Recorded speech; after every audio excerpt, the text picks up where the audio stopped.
أعوذ بالله من الشيطان الرجيم بسم الله الرحمن الرحيم الحمد لله رب العالمين وصلى الله على محمد وآله الطيبين الطاهرين.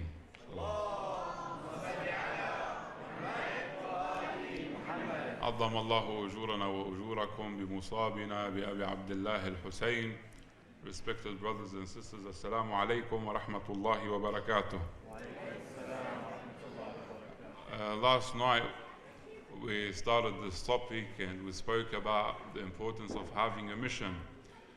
We said that religion was sent to help us on a practical level, and it shouldn't be limited to the theoretical aspect of life. The same thing can be said about the mission that we hold. A mission shouldn't be limited to the theoretical aspect, but also it should be, or a way should be found for this mission to be practiced on a practical level and not to be only a thought in our minds and that's it. You see, when Allah subhanahu wa ta'ala sent his prophets, salamullahi alayhim, he sent them with a mission. Their mission was to represent him on earth. The Khilafah of Allah was given to them to represent Allah subhanahu wa ta'ala on earth. But when it came to working, when it came to changing the community, they didn't rely on a miracle. They didn't rely on the knowledge of the unseen that they had. The miracle was only used to prove their prophethood. But when it comes to working outside, they had to plan. They had to put a vision. They had to follow a vision. And they had insight in working. We refer to it as basira in Arabic, having insight, or you can refer to it as having a plan or a vision. Every single prophet had a plan that he followed in working. They didn't use the unseen in their community or in planning, and they didn't use any miracles. If it was to the prophets or the Imams alayhim salam to use miracles, then Imam al-Hussein alayhi salam would have used a miracle in Karbala to destroy the whole army. The Prophet sallallahu alaihi wasallam also would have used a miracle in establishing Islam, and so on. When we refer back to the Quran, Allah subhanahu wa ta'ala, when he speaks about his prophet Nuh alayhi salam, he says, Bismillah ar-Rahman ar-Rahim, قَالَ يَا قَوْمِ أَرَأَيْتُمْ إِن كُنْتُ عَلَى بَيِّنَةٍ مِّن رَبِّي. He said, O my people, he's speaking to his people, do you see or have you considered if I was on a clear vision or a clear evidence from my God or from my Lord? So he was sent, he's saying to them, I came to you with a plan. I have a mission and also I have a plan. I have a vision that I follow in this life. When the Quran speaks about Rasulullah sallallahu alayhi wa alihi, the one who came to remove us from darkness to the light of Islam, Allah subhanahu wa ta'ala says, قُلْ هَذِهِ سَبِيلِي. قُلْ هَذِهِ سَبِيلِي. This is my path. This is my way. This is my mission. How do I work in this mission? He says, أَدْعُو إِلَى اللَّهِ عَلَى بَصِيرَةٍ أَنَا وَمَنْ مَعِي. أَنَا وَمَنِ اتَّبَعَنِي. We'll change the verse. أَدْعُو إِلَى اللَّهِ عَلَى بَصِيرَةٍ أَنَا وَمَنِ اتَّبَعَنِي. I call to my mission. I call to this path with a clear vision. With a clear vision. I and those who follow me. Not only the Prophet, but also those who followed him, or those who were close to him in his movement. They had a vision that they followed, a plan that they followed. When it comes to Karbala, when it comes to the movement of Imam al-Hussein alayhi salam, and when it comes to speaking about having a vision or insight, the first narration that comes to mind is the narration of Imam al-Sadiq alayhi salam, when he speaks about his uncle Abu al-Fadl al-Abbas alayhi salam. He says, كَانَ عَمِّيَ الْعَبَّاسِ نَافِذَ الْبَصِيرَةِ. He had a very clear vision or very clear insight, Abu al-Fadl al-Abbas alayhi salam. When he wanted to praise his uncle, he praised him by saying that he had a clear vision that he worked. Not only a mission, but rather a vision. This is why you see that in Karbala, on the 10th day of Ashura, when Ash-Shimr came and he told Abu al-Fadl al-Abbas alayhi salam that you are safe. Come to our side, you are related to us from your mother's side, your mom is from the same tribe as us, come to our side and you are safe. Someone who knows that he is going to be killed, someone who knows that there's no one left to stand and support him. Maybe his heart would have said to him, let's go, or let's move to the other side, let's run away. Maybe even if he had a strong belief, he would have thought about it, thought about the idea of moving or going away. But someone with a clear vision, he would never think about leaving the right path. So it's not enough to have a mission. It's more importantly to have a vision. This is why he said to him, لَعَنَكَ اللَّهُ وَلَعَنَ أَمَانَكَ. May Allah curse you and curse the safety that you are giving me. أَتُؤَمِّنُنِي وَابْنُ بِنْتِ رَسُولِ اللَّهِ لَا أَمَانَ لَهُ. You want me to be safe, and there's no safety for the son of Rasulullah sallallahu alaihi wasallam. This is the vision that Abu al-Fadl al-Abbas alayhi salam had. And this is why he was successful in his mission. Some people, they dream a lot, they think a lot, they have a lot of missions to perform in their minds. But when it comes to the practical level, you'll find that they don't do anything. They don't do anything. They have a lot of dreams. This is one of the problems that we face sometimes in certain communities. People, they just talk. As they say, people, they talk the talk, but they don't walk the walk. And this is one of the problems that we face with some religious leaders who are usually new to the field. They come back usually to their communities after studying, and they have a lot of dreams. They have a lot of dreams. They come back saying, you are all wrong, you haven't done anything, you are all losers, I want to come and change the whole community. And it's like what a savior is coming from the unseen, the Imam of our time is coming to change the community. They have a lot of dreams, a lot of thoughts, very active people. But when it comes to working, you find that they don't put a lot of effort in doing anything on a practical level. They sit down, some of them, on a throne or behind a desk, and they just give orders to people. Do this, do that, do this, do that. And they don't do anything themselves. And that's why you find a lot of them, they end up depressed and they fail in the mission that they have. They have a mission. Last night we spoke about how important it is to have a mission, but it's not enough to just have a mission. You need to have a vision to follow. Look, let's give an example. A famous leader in the West is Martin Luther King in America, who was fighting for the rights of the African Americans. In one of the protests in 1963, I believe, he said a famous saying, "I have a dream." And this is a quote that we always use, "I have a dream." Martin Luther King, he didn't just say, "I have a dream," and then he sat down waiting for someone to fulfill his dream. He worked hard, he struggled, and he sacrificed everything, including his life, in order to remove injustice from the African American community in America. He sacrificed everything in order for him to be successful in his movement. And I believe this is something important for us to learn from.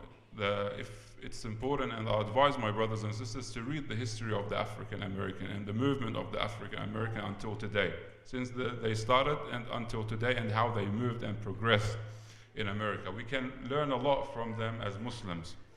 Unfortunately, we don't benefit that much from people like Martin Luther King and the sayings of Martin Luther King, "I have a dream." We find that our youth, they connect more to sayings like, "Only God can judge me," and to Tupac and others. They find it more interesting to connect to them.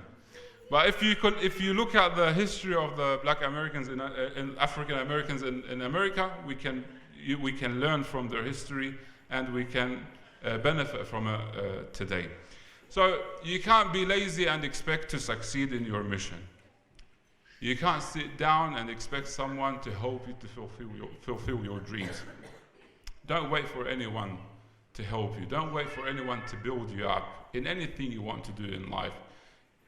Whether you're studying at uni, whether you're working at a company, whether you're working in the community, whether you're a religious leader, don't wait for anyone to build you. Build yourself. Rely upon Allah subhanahu wa ta'ala. Work for the sake of Allah subhanahu wa ta'ala, and let Allah subhanahu wa ta'ala build you. Imam al-Sadiq alayhi salam, he says, there's a beautiful hadith, he says, من خاف الله خوف الله منه كل شيء أو أخاف الله منه كل شيء. When someone fears Allah, Allah will make everything fear him. ومن لم يخف الله, and the one who doesn't fear Allah, أخافه الله من كل شيء. Allah will make him fear everything. When you have a vision, when you have a mission of representing Allah and a vision on how to work, Allah subhanahu wa ta'ala will make everything fear you in this life. But if you don't have a vision, if you don't know what to do, you will fear from everything that happens. You see some people today, whatever happens, you find them shaking. They're scared from everything, scared from their own shadows. They can't even dare to sit down and speak, to be honest with people. This is due to not having a vision in their life. So you have to work, you have to struggle, you have to sacrifice in order for you to be successful in life. Some of the key elements for the success of any mission is studying the correct time and place and the best way of approaching others. 3 things. I call them the Holy Trinity for any movement. You need to have this Holy Trinity for any movement that you want to do in life. Study the time, study the place, and to study the best way of approaching others. If we don't study them carefully, these 3 things, we would not be able to succeed in anything we want to do in our lives. Imam al-Sadiq alayhi salam, when he defines to us the scholar, a true scholar, and a scholar doesn't have to be a religious scholar. A scholar is anyone who is qualified in his field or in their field. He says, العالم بزمانه لا تهجم عليه اللوابس. The scholar who knows his time does not get lost in front of the difficulties that come his way. The one who knows his time. The scholar is the one who knows his time, the affairs of his time. You know, some respected scholars, if you ask them about any person in history, they know every single thing about this person in history. If you ask them, for example, about, let's say, Zurara bin A'yun, they will tell you Zurara was born this day, this hour, Zurara lived for this long, Zurara did this, did that, Zurara even used to eat this food, he used to like this food, and so on. They will tell you everything about Zurara in history. Ask them about something that is happening today, they don't know what's going on. Some of them are like this. I've mentioned this few nights ago in one of my lectures here in Melbourne, in another center. You know, one of the problems today, or one of the Shia leaders today that is going through some problems is Sheikh Zakzaki. May Allah subhanahu wa ta'ala protect him, and may Allah subhanahu wa ta'ala help him out. ببركة الصلاة على محمد وآل محمد.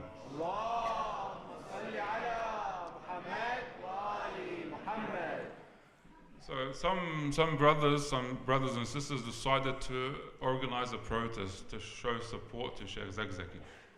So they went to the scholar in their area to take his blessing and to tell him that we want to do a protest for Sheikh Zakzaki. He said to them, who is Sheikh Zakzaki? He said to him, Zalzali. They told him Zalzali is a singer in Lebanon. Sheikh Zakzaki is a sheikh in Africa. There's a big difference between both of them. He didn't know who Sheikh Zakzaki is. Ask him about someone in history, someone who lived during the time of the Imams alayhim salam. He would give you their whole life story. Imam al-Sadiq says, Al-alimu bizamanihi, the one who knows his time, and not the one who knows the history only. Unfortunately, as Muslims, we are expert in history. We are expert in history. We know everything about history, but we don't know what's happening today.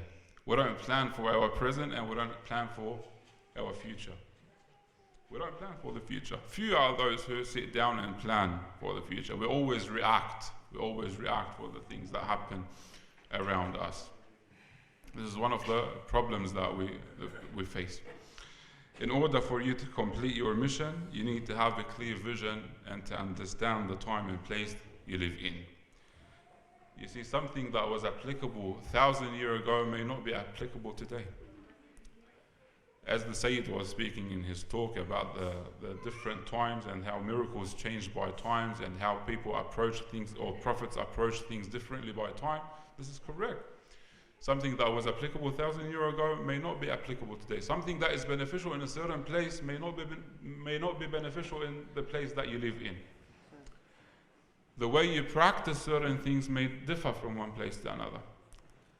Something that is beneficial, let's say in Iraq, in Iran, in Lebanon, may not be beneficial in this country. So find the best way of representing your mission or the mission that you have. Let me give you an example. When it comes to Muharram, to Ashura, how do you commemorate the martyrdom of Imam al-Hussein alayhi salam? It's important, there's no doubt, it's important to keep the traditional way of commemorating the martyrdom, from attending the majalis, from, alhamdulillah, having a minbar. That's a good thing for the programs. With the na'i, with the latam, these are very good actions or good ways of promoting the message of Imam al-Hussein alayhi salam. But you shouldn't limit yourself to these traditional ways. You should find new ways to connect with others and not to limit yourself to your small circles. You can use the movement of Imam al-Hussein alayhi salam to promote your religion, to promote the whole religion. And this is why the movement of Imam al-Hussein alayhi salam was referred to as one of the sha'air of Allah, as one of the rituals of Allah, because through it you can promote your whole religion, not in your small circles, not in your small centers, but to go outside and preach this message to people.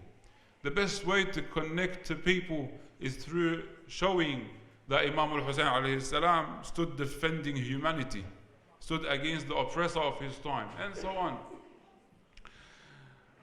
When you look at the Ziyaratul Arba'in, that became, mashallah, very massive today, you see how the whole nations, the whole world, even non-Muslims, they concentrate on this ziyarah. Don't you see this?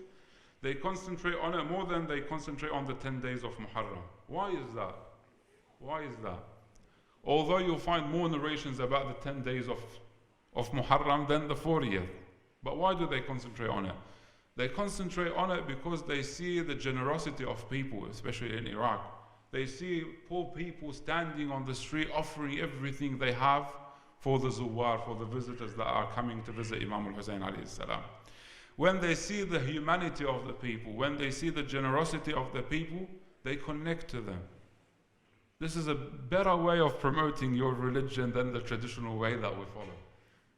Take this as an example. When you live in this country, inshallah, you should be representing the religion of Allah, and inshallah you are considered from the army of Sahib al-Asri wal-Zaman, Ajjalallah ta'ala farajahu al-Sharif. When the Imam reappears, he's not going to go to a different community. Inshallah, he comes to this community and you will be representing him, inshallah. How are you representing him? How are you promoting your message? Doing a procession, for example, barakallah, do a procession. But how much are you benefiting from this procession that you do? This is just an example, although I'm going to be speaking on the 10th day in the procession. But how much do you benefit from it? Once I was doing a protest in the city, in Sydney. There was a war, the beginning of the war in Yemen, I think, or something. And I was standing at the city shouting. Back then I used to shout, now I can't shout that much anymore. I was screaming. Then from nowhere a homeless guy stood up and he's like, "Go the communist." He thought I'm a communist. They had a procession for Muharram.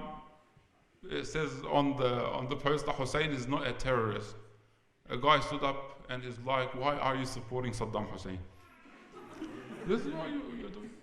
Is this how you're promoting the message of Imam al-Hussein alayhi salam? So studying the time and place and the way you approach people, very important for the success of any movement. This is the vision that you need to have. By studying the time, the place, and the way that you approach others. And this is how the Imam alayhi salam defined as scholar. Al-alimu bi zamanihi la tahjumu alayhi al-lawabis. How long? 10 minutes? 10 minutes.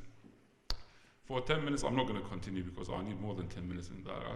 One of the questions that I was asked yesterday from one of the brothers or sisters, they didn't have a name.